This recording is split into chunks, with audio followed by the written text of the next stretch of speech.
नमस्कार। अक्सर अगर आप हाईवे पर निकलते हैं, हाईवे की यात्रा करते हैं, तो ये खबर आपके लिए है। अब टोल के नए नियम जो कि 17 तारीख से लागू हो गए हैं, उन नियमों के मुताबिक अगर आपने ज़रा भी लापरवाही की तो आपको अतिरिक्त शुल्क चुकाना पड़ सकता है। हालांकि आप साल भर का रिचार्ज भी कर सकते हैं नए नियम के तहत। ये भी एक नई जानकारी, नई अपडेट है। इसके अलावा अगर आपने थोड़ी भी लापरवाही की तो अतिरिक्त शुल्क आप कैसे देंगे यहाँ पर, उसके बारे में आपको विस्तार से यहाँ पर बताता हूँ।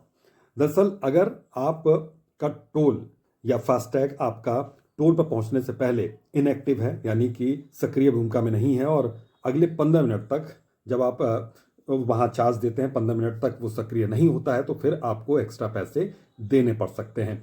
इसके अलावा अगर आपका लो बैलेंस है तब भी आपको एक्स्ट्रा पैसे देने पड़ सकते हैं। रिचार्ज पहले टोल पर अक्सर हो जाया करता था, लेकिन आपको पहले से ही फास्टैग को रिचार्ज रखना होगा, यानी कि फास्टैग में पहले से ही पैसे आपको रखने होंगे ताकि टोल पर किसी तरीके की परेशानी ना हो। अब पहले अमूमन होता था कि इनएक्टिव आपका फास्टैग रहा करता था तो दुगना पैसा आपका, जितना टोल है, मान लीजिए 100 रुपये अगर आपका टोल है तो आपको 200 रुपये तक चुकाना पड़ता था।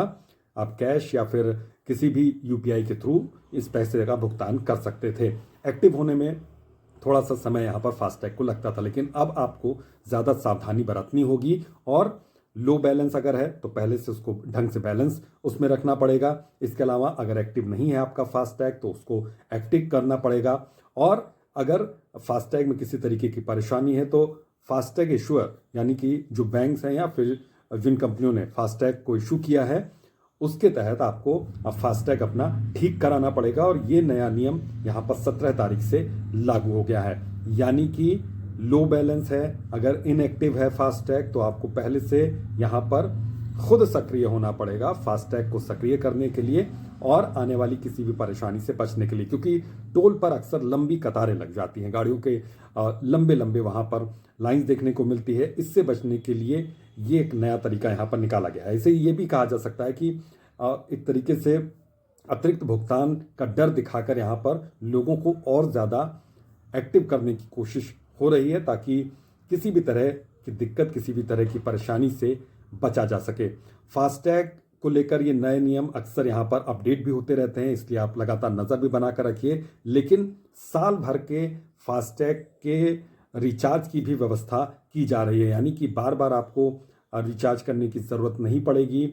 साल भर तक आपको एक बार अगर आप भुगतान कर देते हैं तो आपको साल भर तक उसी शुल्क में कहीं से भी वाहन लाने ले जाने की सुविधा हो सकेगी। लेकिन ये नियम अब जल्द ही लागू होगा। लेकिन ये जो नियम है ये 17 फरवरी से लागू कर दिया गया है, जिसके तहत अगर लो बैलेंस है या फिर सक्रियता नहीं है आपके फास्टैग में तो पहले से आप चेक करके घर से निकले। जिस तरीके से गाड़ी का तेल, गाड़ी में टायरों की हवा, वो सब आप चेक करते हैं, तो फास्टैग का बैलेंस भी आप चेक करके निकलें। फास्टैग एक्टिव है कि नहीं ये भी चेक करके निकलें। और ज़रा भी अगर दिक्कत हो तो पहले से ही इसको ये देख लें कि कहीं आगे परेशानी ना हो, क्योंकि आपकी सिर्फ परेशानी नहीं होगी बल्कि कतारों में जो और भी वाहन लगे होंगे, जो और भी गाड़ियाँ लगी होंगी, उनकी भी परेशानी यहाँ पर बढ़ेगी।